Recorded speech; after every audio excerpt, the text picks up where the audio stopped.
Good morning students. बेटा आज हम जो बिल्स ऑफ एक्सचेंज जो चैप्टर का लास्ट टाइम हम लोग स्टोरी लेके आए थे उसी सीरीज के अंदर आज हम अपनी सेकंड वीडियो बनाने जा रहे हैं। बेटा वीडियो नंबर हम 2 बनाने जा रहे हैं और वीडियो नंबर 2 के अंदर में हम लोग काफ़ी हद तक थ्योरेटिकल पोर्शन कवर करेंगे, क्योंकि इस चैप्टर से क्या बार एक 3 मार्क का या 4 मार्क का और 1 मार्क के अंदर में कुछ थ्योरेटिकल सवाल पूछ लिए जाते हैं। तो बेसिकली आज हम लोग theory of bills of exchange को इस वीडियो के अंदर में कवर करने की कोशिश करेंगे। तो थ्योरी के अंदर हमारे क्या क्या टॉपिक होंगे उस पर हम डिस्कशन करते हैं। बेटा meaning and features of bills of exchange, यानी कि बिल्स ऑफ एक्सचेंज क्या है, उसका मीनिंग क्या है, उसके अंदर कौन कौन सी पार्टीज़ इन्वॉल्व होती हैं, ये हम लोगों ने वैसे लास्ट टाइम किया था, लेकिन फिर भी हम लोग यहाँ कुछ कवर करेंगे। And what are the advantages of bills of exchange, के फ़ायदे क्या हैं। फिर हमारे पास एक नया कॉन्सेप्ट आएगा प्रोमिसरी नोट का। प्रोमिसरी नोट क्या होता है उस पर भी हम डिस्कशन करेंगे। लेकिन अकाउंटिंग ट्रीटमेंट जो हमारे पास होती है बेटा, मैं आपको बताना चाहूँगा बिल्स ऑफ एक्सचेंज जो प्रोमिसरी नोट की एक ही होती है। फिर क्या क्या पार्टीज़ होती हैं प्रोमिसरी नोट में, सेकंड थिंग वो भी जानेंगे हम लोग। और सबसे इंपॉर्टेंट ये डिफरेंस ज़रूर आपको याद करना है, मैं फिर से कह रहा हूँ उसको इंपॉर्टेंट मार्क कर लीजिए, क्योंकि ये डिफरेंस आपसे ज़रूर पूछा जा सकता है। आपके एग्ज़ाम के अंदर जब थ्योरी की बात आती है तो इन दोनों का डिफरेंस ज़रूर पूछा जाएगा, वो हम करेंगे। और कुछ इंपॉर्टेंट टर्म्स है हमारे पास, टोटल 19 इंपॉर्टेंट टर्म्स हैं, इनके बारे में हम लोग जानेंगे। और लास्ट टॉपिक हमारा होगा वो हमारा अकाउंटिंग ट्रीटमेंट का होगा, जो हम बिल्कुल हमारी थर्ड वीडियो से हम ये काम करना शुरू कर देंगे। तो हम सेकंड वीडियो के अंदर में इन चीज़ों को जानेंगे, जो जो डेफिनेशन इंपॉर्टेंट है उनको बिल्कुल हम लोग यहाँ पे क्या करने वाले हैं बेटा, इनको बिल्कुल यहाँ पे क्या करेंगे, इनको हम लोग मार्क करेंगे बेटा यहाँ पे। तो सबसे पहले हमारे पास आता है what do mean by bills of exchange. तो बिल्स ऑफ एक्सचेंज के अंदर मेनली हमें क्या कवर करना है। तो एक तो बिल्स ऑफ एक्सचेंज क्या होता है ये आपको मालूम ही है। वेन एवर भी goods can be sold for cash और credit in cash transaction seller get the payment immediately, but when the goods are sold on credit, जब उधार बेचेंगे buyer promise to make the payment after the agreed credit period, buyer may make return promise, in that case may be either bills of exchange और promissory note की जरूरत पड़ेगी, वो हम लोग ऑलरेडी कर चुके हैं, जो नेगोशिएबल इंस्ट्रूमेंट एक्ट 1881 में कवर करते हैं। तो बेटा ये डेफिनेशन आपको याद करनी है सेक्शन 5 की। पुरानी वीडियो में शायद मैंने सेक्शन 4 बोल दिया, मैं अपने आप को करेक्ट करना चाहूँगा कि सेक्शन 4 में जो डेफिनेशन दी गई है वो दी गई है किसकी, ये प्रोमिसरी नोट की। तो बिल्स ऑफ एक्सचेंज क्या है, इंस्ट्रूमेंट है इन राइटिंग, किस में है, राइटिंग में है। और इट कंटेन अनकंडीशनल ऑर्डर, ये इनके फीचर्स भी आ जाएंगे। और अनकंडीशनल ऑर्डर है साइन बाय द मेकर, जो उसको बनाता है, जो कहता है वो साइन करता है। सर्टेन सम, कुछ सम पे करने के लिए, certain sum of money to the order of a certain person और to the bearer of the instrument. यानी कि बिल्स ऑफ एक्सचेंज एक क्या है हमारे पास, इंस्ट्रूमेंट है, क्या है, राइटिंग में है, लिखा होना चाहिए, अनकंडीशनल है, कोई कंडीशन नहीं होगी। यानी कि पेमेंट जो मिलेगा आपको 2 महीने 3 महीने आपको बता रखा होगा, उतने टाइम पीरियड के बाद पेमेंट मिल जाता है नॉर्मली। ऐसे नहीं कि जब राहुल गांधी प्रधानमंत्री बन जाएगा पता नहीं बनेगा या नहीं बनेगा, ऐसी कंडीशन नहीं होगी कि जब इंडिया वर्ल्ड कप जीत जाएगा क्रिकेट के अंदर में तब बनेगी, तो ऐसी कोई कंडीशन इम्पोज नहीं होगी।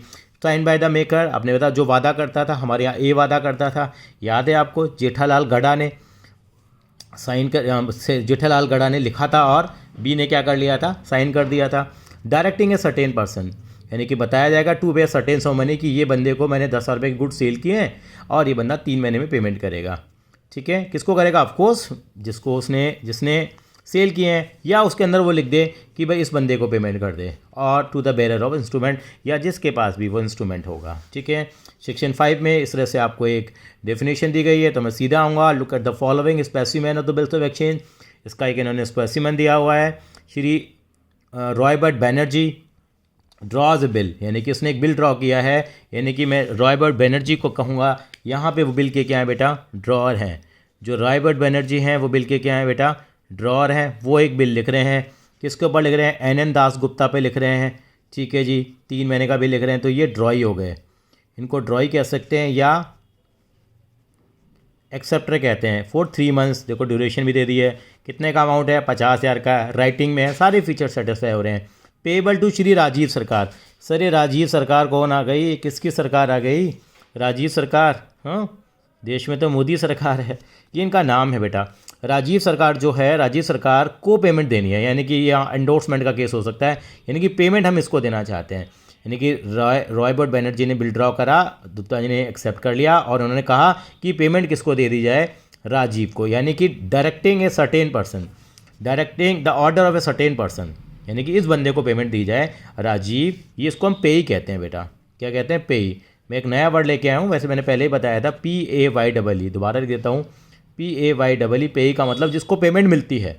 वैसे तो पेमेंट किसको मिलनी चाहिए थी, यस रॉबर्ट बनर्जी को पेमेंट मिलनी चाहिए थी, लेकिन यहाँ पेमेंट किसको मिलने वाली है, यस पेई कौन है यहाँ पे, राजीव सरकार है, यानी राजीव सरकार को। यानी कि ये रॉबर्ट बनर्जी ने कहा कि मुझे पेमेंट ना दे के किसको दो, राजीव सरकार को दो। नॉर्मली किसको पेमेंट मिलती है, यस बिल्कुल सही कहा, रॉबर्ट बनर्जी को पेमेंट मिलनी चाहिए थी। यानी bill is retain till maturity, शायद इन्हों कोई पेमेंट देनी होगी राजीव को, तो इसलिए रॉबर्ट बनर्जी ने कहा ये पेमेंट किसको दे दीजिए आप बेटा, ये इनको दे दीजिए, राजीव सरकार को पेमेंट दे दीजिए। तो इस तरह से 3 पार्टियां यहाँ पे हैं, तो उनके ऊपर देखेंगे। ये स्पेसिमेन है बिल्स ऑफ एक्सचेंज का, बताऊँ ये है स्पेसिमेन बिल्स ऑफ एक्सचेंज का। ये आपको कोई बनाने को नहीं आएगा, फिर भी समझाने के लिए बता रहे हैं। 50,000 रुपये का है, किस डेट पे लिखा गया, 15 मार्च 2019, वो यहाँ पे तारीख आ जाएगी यहाँ पे, और 3 मंथ्स है आफ्टर डेट, पे टू श्री राजीव सरकार, राजीव सरकार को पे करना है। ये कौन लिख रहा है बात, ये हमारे रॉबर्ट बनर्जी लिख रहे हैं, और ऑर्डर, और इनके ऑर्डर पे, राजीव सरकार के ऑर्डर पे भी किसी और को पे करा जा सकता है। Sum of 50,000 rupees only value received, यानी कि 50,000 रुपये है, और Shri NN Dasgupta, park street, Calcutta, west Bengal. ठीक है, तो रॉबर्ट बनर्जी क्या है, फिर से एक बार बता देते हैं। इन्होंने बिल को क्या करा है, ड्रॉ किया, इन्होंने लिखा है, और NN दासगुप्ता इसको पर लिख भी देते हैं, अक्रॉस लिख देते हैं, yes accepted, yes I am accepting to make the payment, ये ड्रॉ ही कहलाएंगे। और किसको पेमेंट मिलेगी यहाँ पे, राजीव सरकार को मिलेगी। ये पेई हो गए।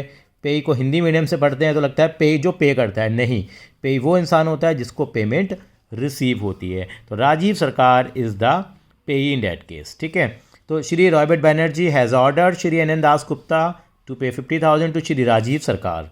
If the order is acceptable, Shri NN Dasgupta he will write across the bill as follow accepted, और वो लिख देगा यहाँ पे। ठीक है, on such an acceptance being written on the bill, it become a bills of exchange। जब तक ये एक्सेप्ट नहीं होगा तब तक ये बिल्स ऑफ एक्सचेंज नहीं बनेगा। In the above example, Shri Robert Banerjee the drawer of the bill, Shri NN Dasgupta is the acceptor और the drawee of the bill, और श्री राजीव सरकार इज द पेई जिसको पेमेंट मिलेगी। Shri NN Dasgupta will pay the amount to Shri Rajiv Sarkar. Normally drawer itself is the payee, normally drawer ही क्या होता है, पेई होता है। हमने कहा था ड्रॉअर का मतलब हमारे क्या नाम है इनका, क्या नाम है, रॉबर्ट बनर्जी। ठीक है, लेकिन यहाँ नहीं था। In other word drawee and payee में be the same person. Okay, ये हमारे क्लियर हो गई ये बात। अब आगे बढ़ेंगे। थ्योरेटिकल है, एक बार आपने सुन लिया तो आपको आसान रहेगा। क्या चीज़ है, what are the features of bills of exchange. Bills of exchange is written order, of course ये रिटर्न में ऑर्डर होता है।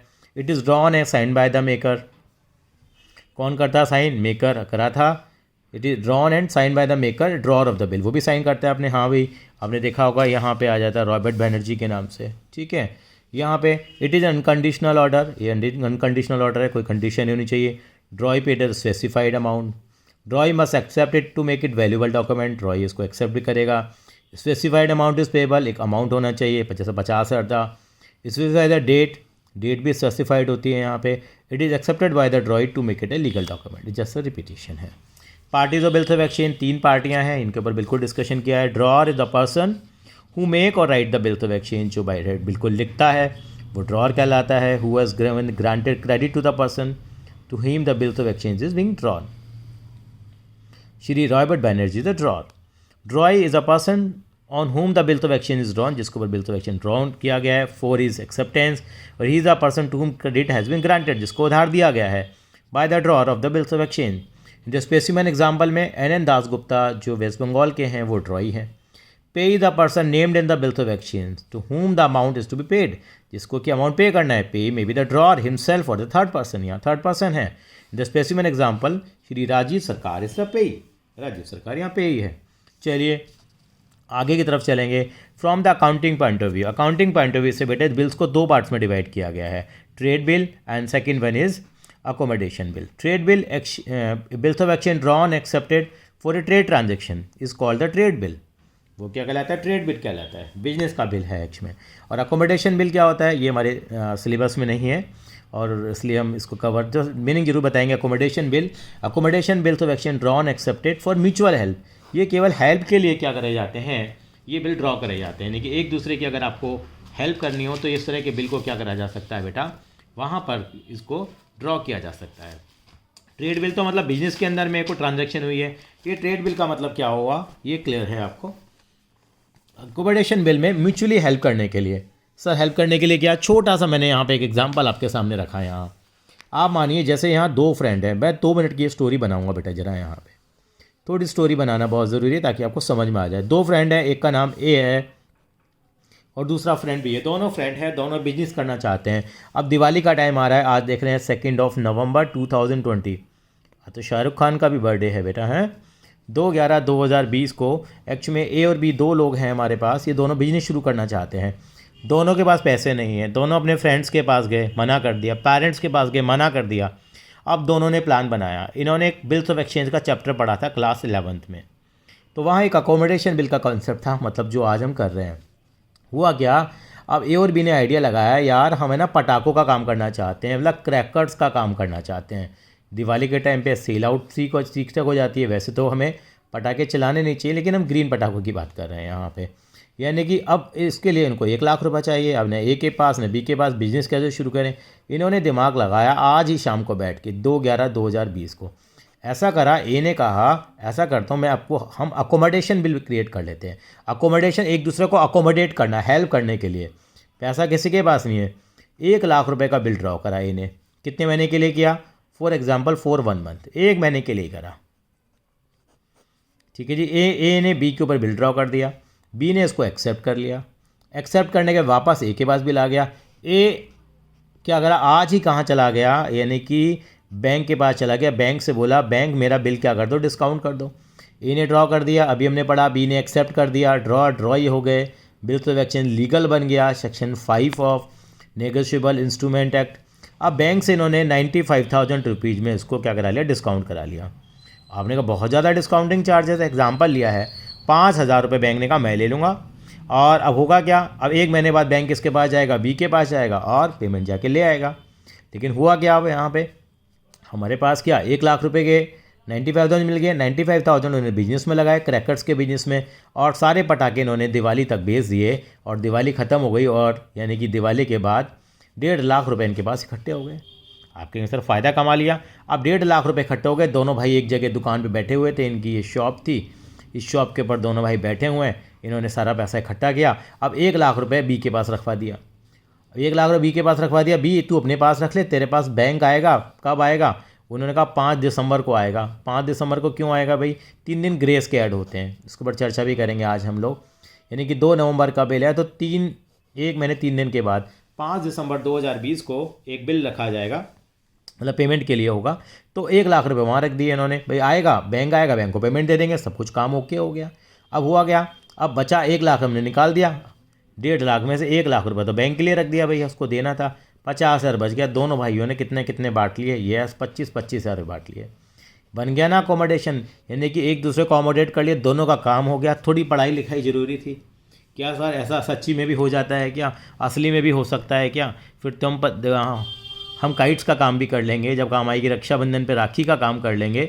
बहुत सारे बिजनेस, सीजनल बिजनेस हैं, उनको हम कर सकते हैं, येस कर सकते हैं। लेकिन अकोमोडेशन बिल एक्चुअल में कंसेप्ट ज़रूर पढ़ते हैं, लेकिन they are not valid in India basically. ये थोड़ी आपके लिए बैड न्यूज़ है। अकोमोडेशन बिल इस तरह से होने लगे तो भाई 1 लाख के हम तो 10 लाख रुपए का बिल हम क्या कर देंगे, रेज कर देंगे। तो this is the whole concept of accommodation, जिसमें फ्रेंड्स एक दूसरे की हेल्प कर देते हैं। चलेंगे आगे बेटा। यानी कि यहाँ पे लिखा है इन्होंने, accounting of accommodation bill is not in the syllabus, hence it is not discuss in this chapter, इसलिए इस चैप्टर में इसको डिस्कस नहीं किया गया है। अब आते हैं what are the advantages of bills of exchange, हर चीज़ के फ़ायदे और नुकसान। Facilitate purchase and sale of goods, अगर बिल्स ऑफ एक्सचेंज होगा तो आपका आसान हो जाता है परचेज और सेल करना, because it facilitate the credit purchase and sale of goods, because bills of exchange is unconditional promise to pay, और अनकंडीशनल है, कोई कंडीशन इम्पोज यहाँ नहीं होती है, ये भी हम लोगों ने अभी डिस्कस किया है यहाँ पे। और क्या है, serve as a source of finance, source of finance हमारे पास bills of exchange can be discounted with bank और एनबीएफसी की फुल फॉर्म होती है नॉन बैंकिंग फाइनेंशियल कॉर्पोरेशन। ये बैंक होती है नॉन बैंकिंग, आपने बहुत नाम सुना होगा, इंडिया बुल्स का नाम सुना होगा आपने, इंडिया इन्फो लाइन का नाम सुना होगा आपने।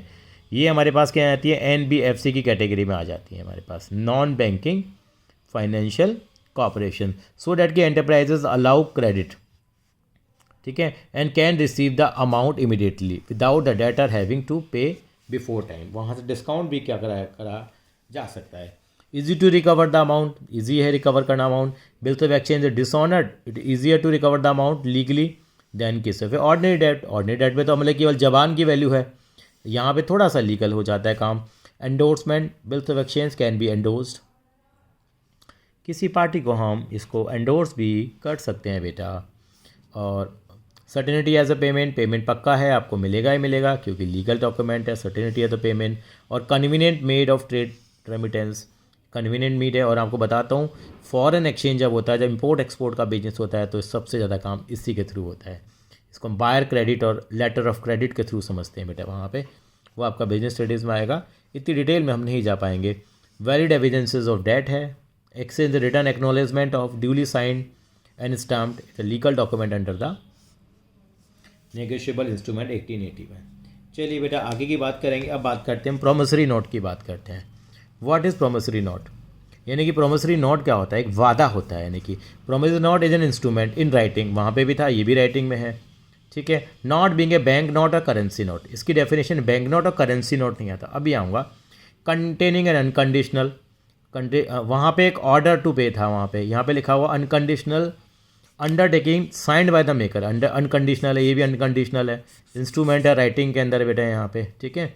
साइंड बाय द मेकर, जो वादा कर रहा है वो साइन करेगा। To pay certain sum of money to the only to और to the order of certain person और to the bearer of instrument, या तो किसी सर्टेन पर्सन को या उसके ऑर्डर पे किसी को, और to the bearer of the instrument जिसके पास वो इंस्ट्रूमेंट होगा। ये डेफिनेशन सेक्शन 4 में दे रखी है। तो promissory note is an unconditional undertaking writing by the maker to pay the specified amount to the specified person or is ordered to the bearer of the promissory note। ये होता है, इसमें दो ही पार्टियाँ होती हैं, एक जो वादा कर रहा है यानी कि yes I will pay like that, तो वो एक होता है प्रोमिसर, एक होता है प्रोमिसी होता है यहाँ पे, ठीक है। प्रोमिसरी नोट अनकंडीशनल फीचर हमारे पास ये है, it is drawn and signed by the maker, it specify the name of the payee to whom the payment is to be made, किसको पेमेंट करी जाएगी। Specified amount is payable to the specified person और to the bearer, date of payment is specified, ठीक है। दो party है यहाँ पे, एक मेकर है और एक पेई है। Is the person who make the promise to pay the amount, it is an person who has availed the credit, जिसको उधार मिला है वो एक वादा करता है कि मैं तुम्हें पे कर दूंगा। And pay the person to whom the payment is to be made. मैं छोटा सा एग्जांपल देता हूँ उसके अंदर में, यहाँ दे रखा है इन्होंने, देखिए यहाँ दे रखा है, यहाँ पे ये आप देखेंगे ये राज एंड पॉल हैं, उन्होंने क्या करा है, एक प्रॉमिस किया है। 3 months after the date we promise to pay messrs Tara Chandan company और order a sum of 20,000 rupees with interest at 12% per annum value received, ठीक है। मतलब उसके बदले उनको तो सामान मिला होगा या कोई और चीज़ मिली होगी। तो राज एंड पॉल ने क्या करा है, वादा किया है, ये प्रॉमिसर हो गया, राज एंड पॉल क्या हो गया, प्रॉमिसर हो गया, इसको हम प्रॉमिसर बोल देंगे। और तारा चंदन कंपनी क्या हो गई, यहाँ पे पे हो गई, इसको अमाउंट मिलेगा। मैं प्रैक्टिकली बताता हूँ, जैसे किसी को हम उधार का काम देते हैं ना, मान लो किसी बंदे ने कहा कि मुझे 10 लाख रुपए उधार दे दो, अब 10 लाख रुपए ऐसे उधार दे दोगे क्या, नहीं, एक है प्रोमिसरी नोट बनवा लेते हो इनडायरेक्टली, और उस पर लिख देता जो बंदा उधार दे रहा होता है, जिस बंदे को उधार दे रहा होता है। मैं एक छोटी सी बात कहूँ, जैसे ए ने पैसा उधार दिया बी को, तो बी एक लेटर बना देगा, प्रॉमिस करेगा कि भाई मैं ए को 10 लाख रुपए लौटा दूंगा 3 महीने के बाद, साथ में ब्याज लगेगा 6% का, और वो लेटर किसको मिल जाता है, वो ए को मिल जाता है। और अब क्या होगा, जब टाइम पूरा हो जाएगा तो ए को पेमेंट मिल जाएगी, इस चीज़ की वापस मिल जाएगी, ए ने अभी बी ने उधार लिया था, तो ये प्रॉमिसरी नोट बनता है जब वहाँ पे ज़रूरी काम आता है। ये तो फिर भी हम लोग प्रैक्टिकल लाइफ में काफ़ी हद तक देखते हैं। अब आते हैं $1 million क्वेश्चन, यानी कि डिफरेंस क्या है बिल्स ऑफ एक्सचेंज और प्रॉमिसरी नोट का डिफरेंस है वो हमें जानना बहुत ज़रूरी है। तो उसके बारे में हम लोग जानेंगे बेटा यहाँ पे कैसे, यानी कि हमारे पास यहाँ पे क्रेडिटर इज़ अ ड्रॉर, यहाँ पे आपने देखा था कौन ड्रॉ करा था, यानी कि जो क्रेडिटर है, यानी कि जो एक तरह का मालिक है, जो सेलर है वो यहाँ पे क्या करता है, बिल को ड्रॉ करता है। और यहाँ पे बायर यानी कि जिसको पेमेंट मिली है वो कहता है कि मैं पेमेंट करने के लिए तैयार हूँ, तो debtor is a drawer. Order of promise, it is order to pay है, आपने देखा था डेफिनेशन में भी, यहाँ प्रॉमिस टू पे है। It is need acceptance bye the ड्रॉई, bills of exchange को एक्सेप्ट करना जरूरी है ड्रॉई को, क्योंकि वो वादा कर रहा है मैं पेमेंट कर दूंगा इस तरह से, मतलब कि वादा नहीं कहेंगे यहाँ पे। वो कहता है कि yes I am ready to make the payment, जिसको हम ड्रॉ ही बोलते थे। It does not need any acceptance, यहाँ पे किसी भी एक्सेप्टेंस की ज़रूरत नहीं है। पार्टीज़, यहाँ पे 3 पार्टियाँ होती हैं, ड्रॉ, ड्रॉई और पेई। यहाँ पे केवल 2 ही पार्टियाँ हैं, प्रोमिसर और प्रोमिसी, या इसको पेई बोलते हैं हम लोग यहाँ पे। Liability of the drawer arises only if the acceptor does not पे। अगर यहाँ पे बी पे नहीं करेगा तो ही यहाँ पे जो ड्रॉर है उसकी लायबिलिटी अराइज होती है, अदरवाइज तो हमेशा ड्रॉ ही की लायबिलिटी होती है। जैसे हमने बिल को बैंक से डिस्काउंट करा लिया और बैंक को पेमेंट अगर नहीं मिल पाती है तो फिर बैंक किससे पेमेंट लेगा? हमने पहले भी किया था, बैंक तो किसको पकड़ लेगा? यहाँ पे ए को पकड़ लेगा, जो हमारा ड्रॉर था। तो ड्रॉर की जो रिस्पॉन्सिबिलिटी है वो सेकेंडरी होती है, और प्रोमिसर है द प्राइमरी लायबिलिटी टू पे। कॉपीज़, इनके फॉरेन बिल बनते हैं तो उसमें 3 कॉपी की ज़रूरत पड़ती है, और अगर अदरवाइज एक ही कॉपी ज़रूरी होती है। यहाँ पे 1 कॉपी बनती है, चाहे लोकल हो चाहे वो फॉरेन हो। स्टैम्प क्या होता है? इसके अंदर में क्या होता है? स्टैम्पिंग बहुत ज़रूरी होती है। यहाँ पे स्टैम्पिंग की ज़रूरत नहीं होती है, यानी कि स्टैम्प लगती है। Bill payable on demand need not to be stamped but otherwise stamp would be necessary. Stamp यहाँ पे भी नेसेसरी है, लेकिन बिल पेबल ऑन डिमांड जो होते हैं वहाँ पे स्टैम्पिंग की ज़रूरत नहीं पड़ती। ये आपको डिफरेंस बिटवीन आना चाहिए।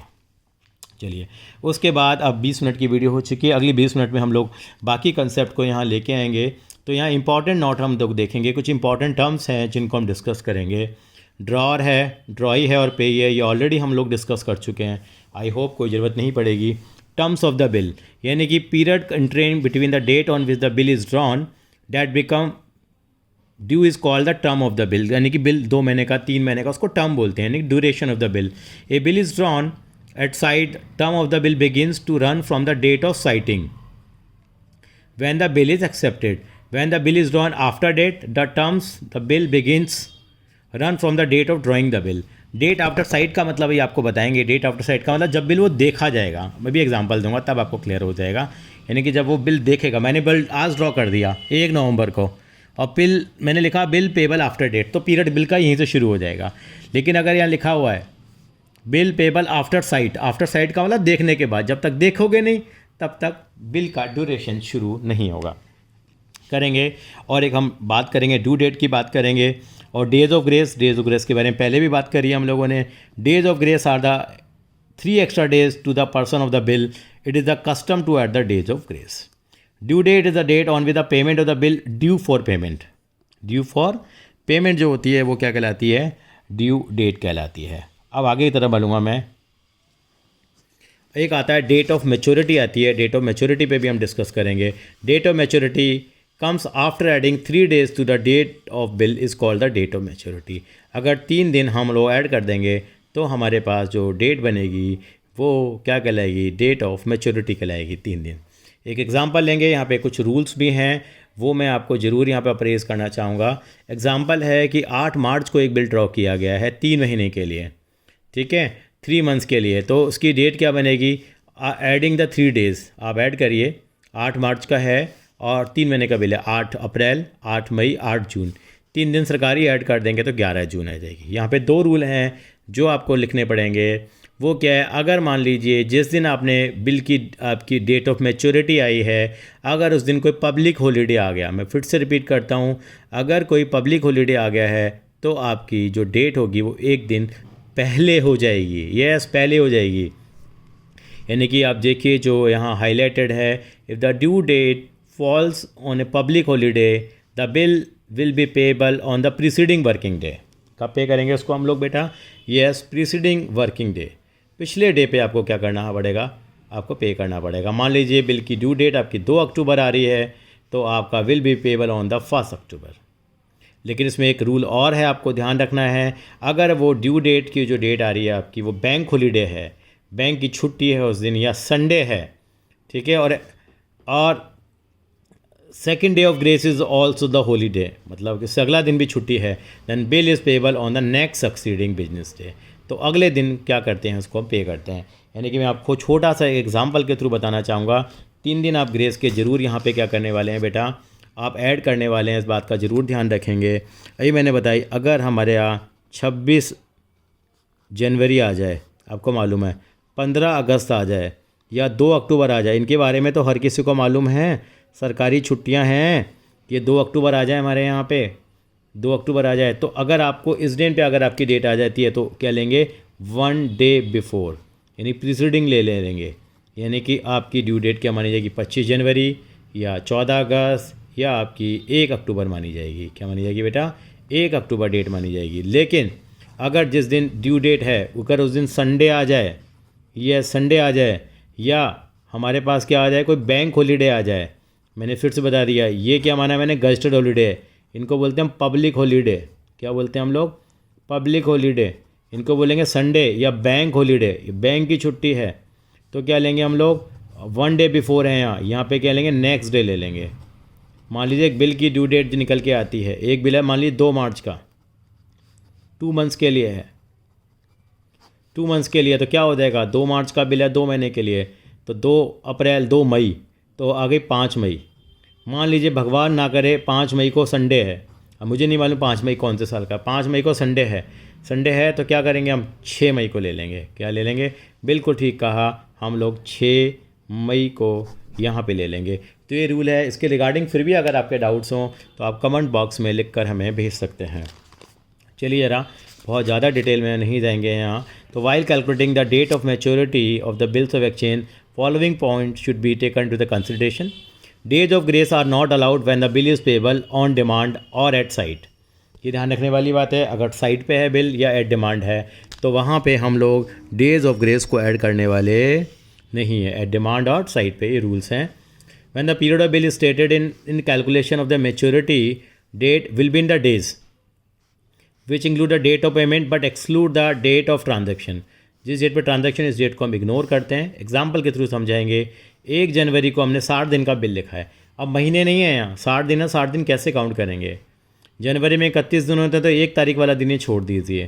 तो जनवरी के कितने दिन लेंगे आप, 30, टोटल 60 दिन लेने हैं आपको। जनवरी के 30 ले लिए, फरवरी के पूरे 28 दिन ले लिए, फरवरी 28 की होगी या 29 की होगी, वो डिपेंड करेगा आपके लीप ईयर पे। तो 2 दिन बच गए, 2 दिन आपने मार्च के ले लिए, तो डेट तो बनी 2 मार्च, लेकिन 3 दिन आपने किसके ले लिया, अब ग्रेस के ले लिए। तो क्या डेट बन जाएगी आपकी, बिल्कुल ठीक कहा, वो डेट हमारी बन कर आ जाएगी 5 मार्च। क्या बन के आ जाएगी बेटा, 5 मार्च बन के आ जाएगी। तो ये वाला एग्जाम्पल हुआ हमारे पास। और when the period of the bill is a month, calculation of maturity date will be in calendar month. फिर हम डेज को कंसिडर नहीं करेंगे, यानी कि और 3 दिन ग्रेस के ऐड कर देंगे। 1 जनवरी को बिल है 2019 को, 3 महीने का बिल है, ये नहीं कि अब डेज काउंट करना शुरू कर दो। 1 जनवरी है तो 1 फरवरी, 1 मार्च, 1 अप्रैल, 3 दिन ग्रेस के ऐड कर दिए, तो कितना आ जाएगा, ये 4 अप्रैल आ जाएगा। और ये हमने किया ही था, the maturity falls on a day which is a public holiday. Public holiday यानी कि 15 अगस्त, 26 जनवरी 2 तो प्रीवियस बिजनेस डे लेंगे। यानी कि अगर 26 जनवरी आ गया है तो आपको क्या लेना होगा, यस बिल्कुल सही कहा, 25 जनवरी हम लोग ले लेंगे। आई होप ये आपको क्लियर है। पीछे क्वेश्चन भी दे रखा है, एक क्वेश्चन यहाँ भी है, जरूर डिस्कस करेंगे। याद रखा, what are the due date of the following instrument. 1 marker question आपसे एग्जाम में पूछा जा सकता है। यहाँ पे दिया हुआ है बिल्स ऑफ एक्सचेंज 12 जुलाई का, payable 3 months after date, payable 3 months after date. तो यहाँ पे क्या करेंगे हम लोग, यहाँ पे 3 महीने ऐड करेंगे। यहाँ पे करिए जरा ऐड, 12 जुलाई की में 3 ऐड करेंगे तो क्या आएगा, आप कहेंगे सर 12 जुलाई में 3 महीने ऐड करें तो 12 अगस्त, 12 सितंबर, 12 अक्टूबर, 3 महीने ऐड कर दिए, 3 दिन ऐड कर दिए सॉरी, तो कितना आ जाएगा 15 अक्टूबर। बाद में इसको एक्सप्लेन भी करेंगे, 15 अक्टूबर आ जाएगा। प्रोमिसरी नोट है डेटेड 31 मार्च 2000, पेबल 90 डेज़। देखो डेज़ दे दिए इन्होंने, अगर डेज़ दे दिए हैं तो क्या करेंगे हम लोग, अगर डेज़ दे दिए हैं तो डेज़ काउंट करेंगे, मार्च के बाद से काउंट करना शुरू करो। अप्रैल में कितने डेज़ होते हैं 31, मई में कितने होते हैं, सॉरी अप्रैल में बेटा यहाँ पे कितने दिन लेंगे हम लोग, अप्रैल के कितने दिन ले लेंगे, यस 30 दिन ले लेंगे, मई के 31 डेज़ ले लेंगे, जून के 29 डेज़ ले लेंगे, हो गए 90 डेज़।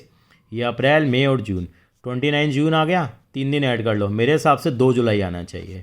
चलो पहले 2 सवालों के आंसर चेक कर लेते हैं। 2 जुलाई बनता है यहाँ पे, देखते हैं क्या है हमारा आंसर। पहले का आंसर, अच्छा पहले का आंसर तो नीचे ही मिल गया हमारे को, कितना आ गया था, यस वो 15 अक्टूबर आ गया था और हमारा आंसर भी 15 अक्टूबर था।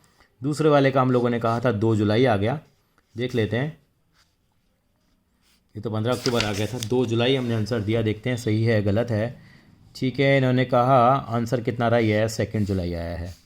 वो इन्होंने दिखाया है अप्रैल के 30 डेज़, मई में 31, जून में 29, 90 डेज़ पूरे हो गए और 3 दिन ग्रेस के ऐड कर दिए। अगला हमें क्या दे रखा है, यहाँ पे ये दिया हुआ bills of exchange dated 5 August, payable 60 days after site और एक्सेप्टेंस, यानी कि अभी हमने करा भी था, आफ्टर साइट देखने के बाद, जब तक देखोगे नहीं तब तक मानोगे नहीं, पेबल आफ्टर डेट नहीं है।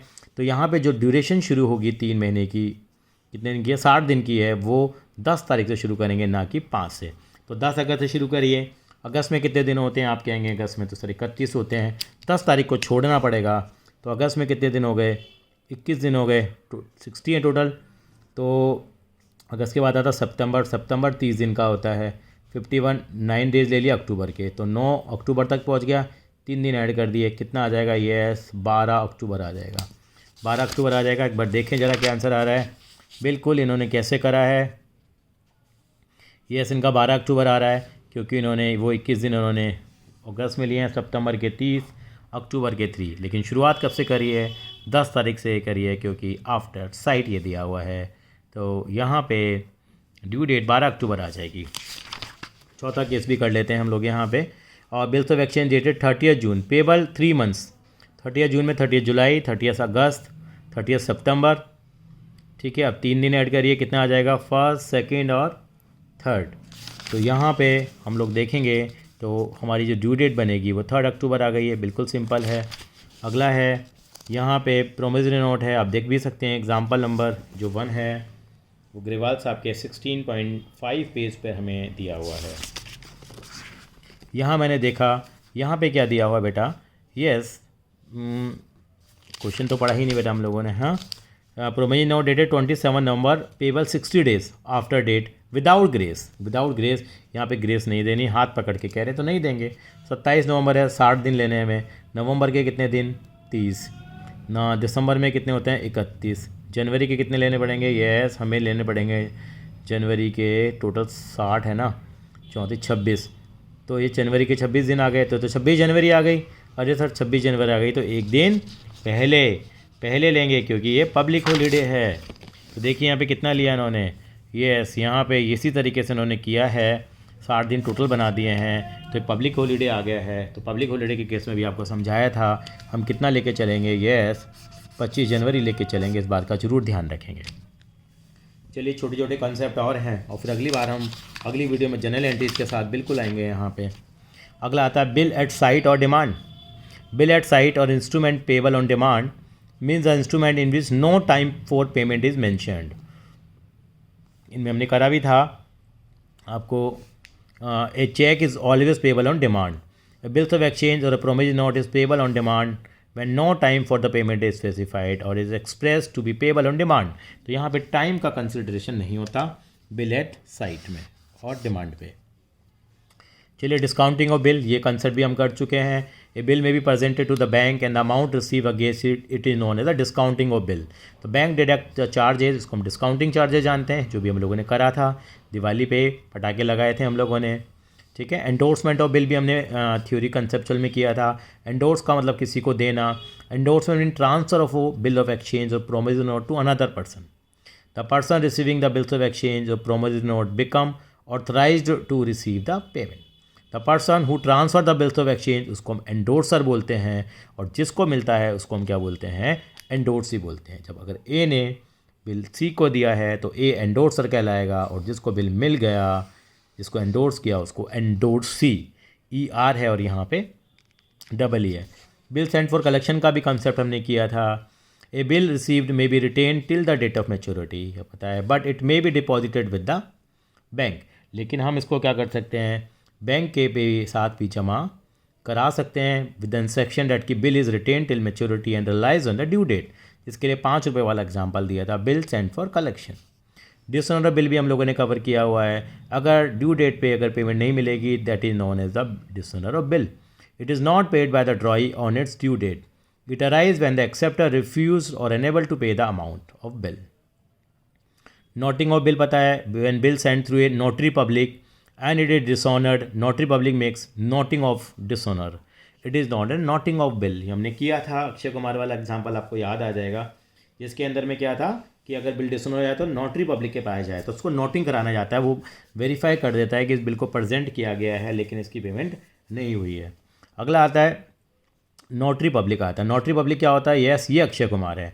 Notary public is an officer appointed by the central और state government to exercise the power and functioning relating to noting and protesting of negotiable instrument for dishonour. Dishonour के काम time पे जो noting और protesting होती है, protest करना होता है कि हाँ भाई पेमेंट नहीं मिला एक तरह का, तो वो उसको उस कंसेप्ट के लिए जो बंदा अपॉइंट किया जाता है नोटरी पब्लिक कहलाता है।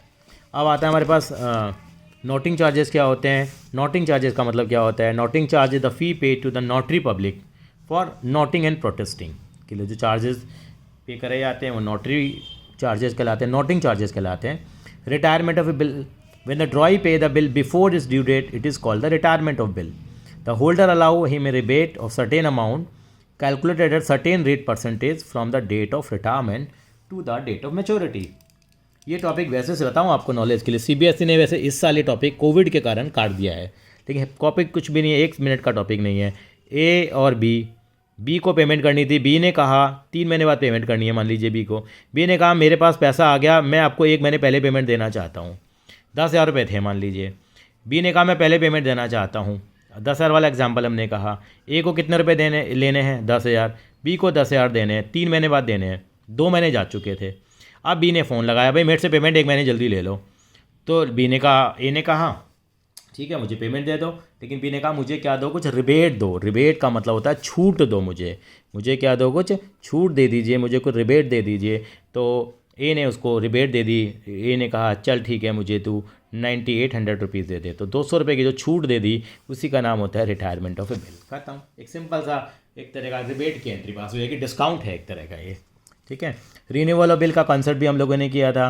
When the acceptor bill is not in a position to meet its bill on due date, pay नहीं कर पा रहा तो हाथ जोड़ के कहेगा भाई दोबारा बिल लिख दो, एक फ्रेश बिल बन जाएगा, उसको बोलते हैं रिन्यूअल ऑफ बिल। लेकिन हमेशा याद रखेंगे फ्रेश बिल बनाएंगे तो पहले पुराने बिल को क्या करेंगे हम लोग, कैंसिल करेंगे। अकोमोडेशन बिल, इसका कॉन्सेप्ट अभी आपको बताया था। Some time bill is drawn accepted for the purpose of helping one और both the parties involve without any genuine business transaction. These bill are drawn accepted without any consideration with the view to help the parties are called the accommodation bill. Or negotiation, when the promissory note or bill of exchange or check is transferred to any person so as to constitute that person the holder thereof, the instrument is said to be negotiated. यानी कि जब हम इसको endorse करते हैं ना तो वो एक नेगोशिएशन ही हो गई। एक नेगोशिएट करते हैं हम, किसी दूसरे बंदे को दे देते हैं। तो वीडियो बहुत बड़ी हो रही है, हम ज़्यादा नहीं करेंगे, हम छोटी वीडियो कर दी हैं। अगली बार हम लोग लेके आएंगे जनरल एंट्रीज आपके लिए लेके आएंगे। थैंक यू बेटा।